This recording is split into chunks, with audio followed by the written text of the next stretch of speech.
We welcome you all to the program right now, and joining us at this time, a special guest to talk to us and give us a different angle on the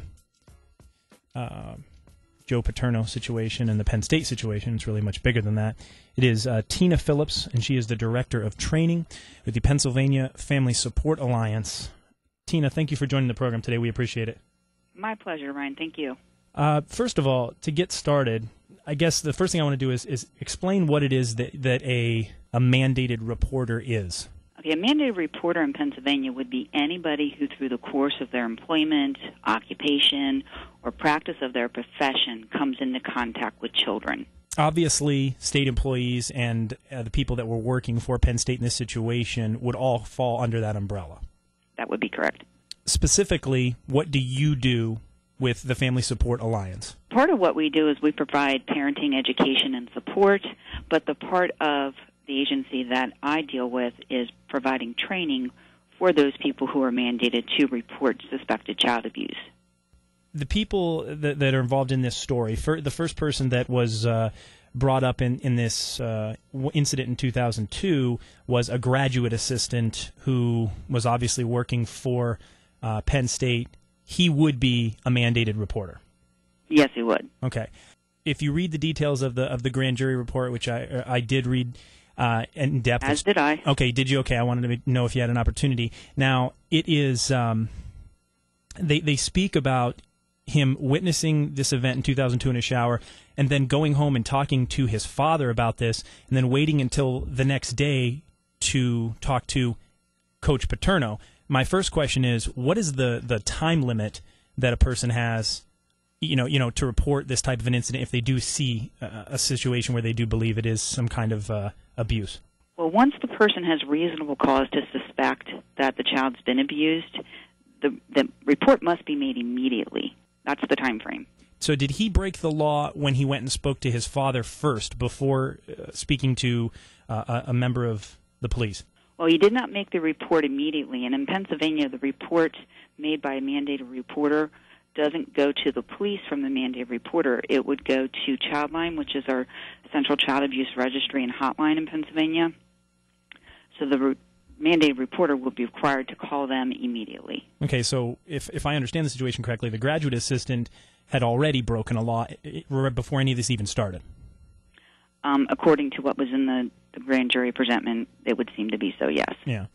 All right, so the information is then relayed to Coach Paterno, and then apparently he waits another day before he talks to his athletic director, and he missed an opportunity to report this to Childline. Is that correct? Yes, that is also correct. Now, an agency can have, if you're employed by an agency, the person who has the reasonable cause to suspect can make the report to the director or the person in charge of the agency or their designee. That's permitted under the Child Protective Services law. So in this case, then this flowed upward, the graduate assistant to Paterno and Paterno to his athletic director. They may be able to avoid any legal ramifications?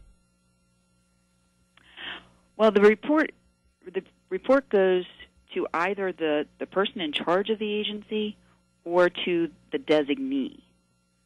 And whether or not they had named a designee, I'm not sure of. Okay. That wasn't clear from the presentment. Right. So that person does have to be, whoever this designee is, they have to be identified, obviously formally in some way so that they can't turn back after the fact and say, oh, we passed it up to so-and-so and that was good enough, right? Right. Okay. Right.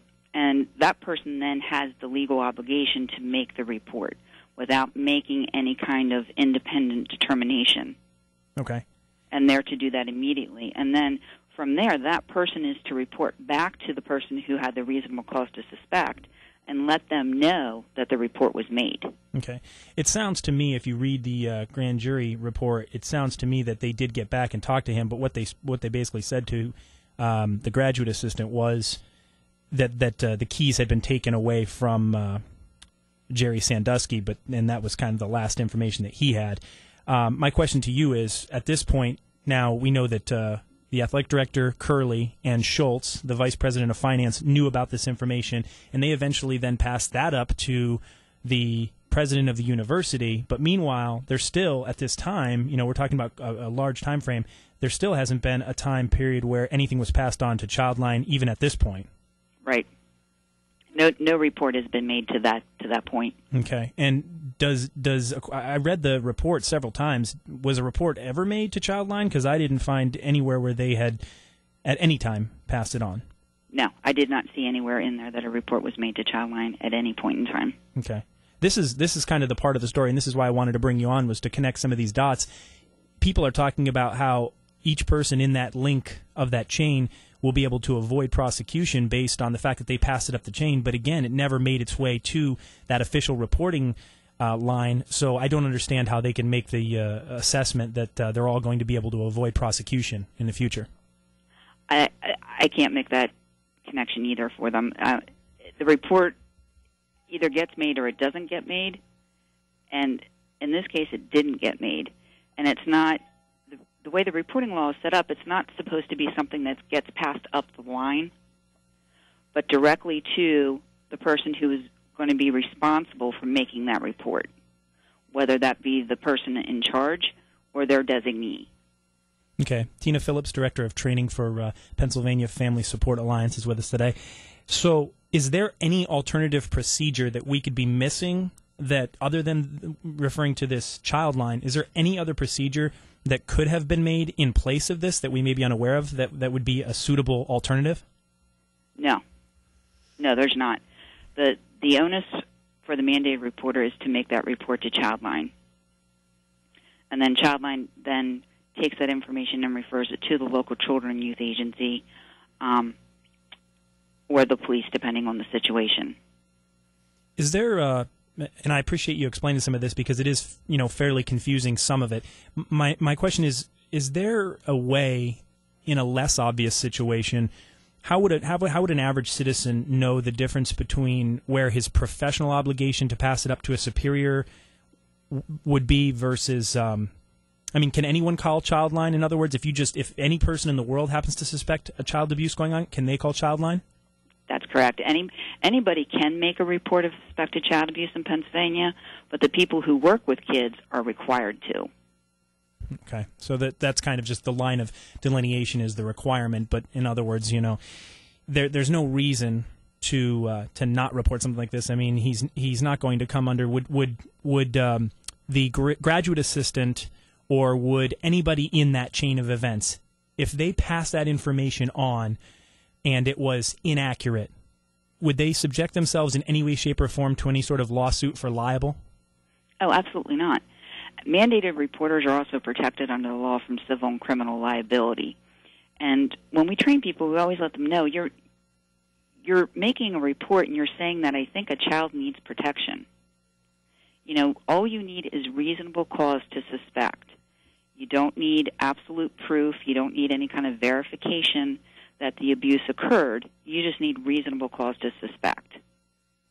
Okay, because one of the people's defenses, or one of the things that I'm reading about from the standpoint of Penn State, they are saying that they may not have reported this externally without looking into it first, for fear that they may face some sort of prosecution. And so I wanted you to kind of debunk that myth.